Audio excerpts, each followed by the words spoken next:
సమయము పోనీయక సద్వినియోగము చేసుకొనుచు సంఘమునకు వెలుపటి వారి ఎడల జ్ఞానము కలిగి నడుచుకొనుడి.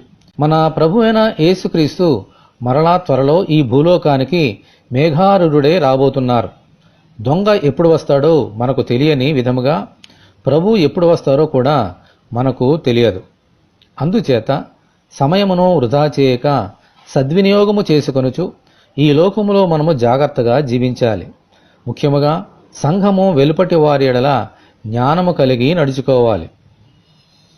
ఎందుకంటే ప్రభు వచ్చినప్పుడు ఆయన యందు విశ్వాసం ఉంచని వారంతా తీర్పులోనికి రావలసిన అగత్యము ఉన్నది.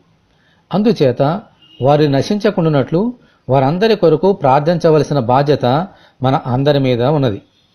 దేవుడు అనుకూల సమయం ఇచ్చినప్పుడు జ్ఞానయుక్తముగా వారికి సువార్తను తెలియజేయవలసిన భారము కూడా మన మీద ఉన్నది.